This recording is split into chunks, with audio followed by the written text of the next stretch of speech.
আসসালামু আলাইকুম। কি অবস্থা সৈয়দপুরের পেটুক লোকজন? আমি বরাবরই খাবারের অরিজিনাল রিভিউ দেওয়ার ট্রাই করি, যেটা ভালো সেটাকে ভালো বলি, যেটা খারাপ সেটাকে খারাপ বলি। সো আজকে আমরা কাচ্চি হ্যাভেনের খাবার ট্রাই করব এবং কাচ্চি হ্যাভেন নিয়ে কথা বলবো। এর লোকেশন হচ্ছে সৈয়দপুর প্লাজার পাশে চৌধুরী টাওয়ারের সামনে গেলে দেখবেন কাচ্চি হ্যাভেনের বড় করে একটা লোগো দেওয়া আছে। শুরুতে একটু কিছু অফার নিয়ে কথা বলে নেই। এখানে আনলিমিটেড মাটন কাচ্চি মাত্র 200 টাকায়, আনলিমিটেড বাসমতি কাচ্চি পাবেন 300 টাকায় এবং আনলিমিটেড এক পিস গরুর মাংস দিয়ে ভাত মাত্র 100 টাকায়।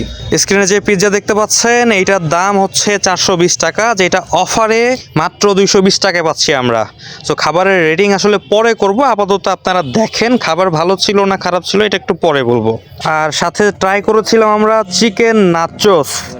এই যে পাহাড়ের মতো এই বস্তু, এটা হচ্ছে চিপসে ঘেরা, ক্রিমে ঘেরা, চিকেনে ঘেরা চিকেন নাচোস। এখন বলি খাবারের মান আসলে কেমন ছিল।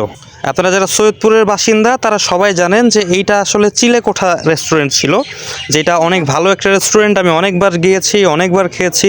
সো আমি কালকেও তাই ভেবেছিলাম যে হয়তো নাম চেঞ্জ হয়েছে, বাট চিলেকোঠার মালিকানা বা ওই টাইপেরই কিছু একটা ছিল। তো এই ভেবেই যাওয়া।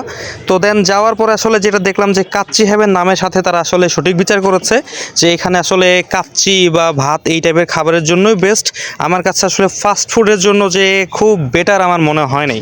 এর কারণ হচ্ছে খাবারের টেস্ট এবং মান। আর একটা বিষয় হচ্ছে এইখানের পরিবেশ আগে অনেক ভালো ছিল, ক্লিন ছিল, ক্লিন এখনও আছে, বাট আরও কিছুটা সংস্করণ আমার মনে হয় করা প্রয়োজন। সো আপনারা যারা খেতে যাবেন এইখানে তারা সব কিছু মাথায় রেখে বিবেচনা করে তারপরে যাবেন। সত্যি কথা বলতে যারা অফার খেতে যাবেন বা ডিসকাউন্টে খাবার খোঁজেন তাদের জন্য এই রেস্টুরেন্ট একদমই বেস্ট।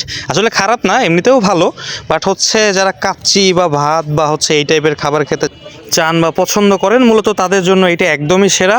আর যারা একটু ফাস্টফুড প্রেমী বা চিন্তা করতেছেন যে আমরা ফাস্টফুড খাবো, তাহলে ওনাদেরই আরেকটা রেস্টুরেন্ট রেড চিলি আছে।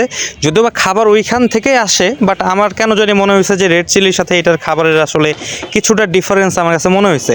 আর একটা বিষয়, এখানে টাইম কিন্তু একটু বেশি লাগবে, কারণ হচ্ছে ওনারা রেড চিলিতে খাবার বানায় তারপরে নিয়ে আসে। আমরা গিয়েছিলাম, যেটা আমার মনে হয়েছে বা দেখেছি।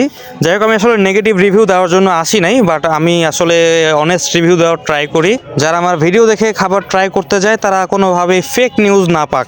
সো এই জন্য এত কথা বলা। সো সবাইকে ধন্যবাদ।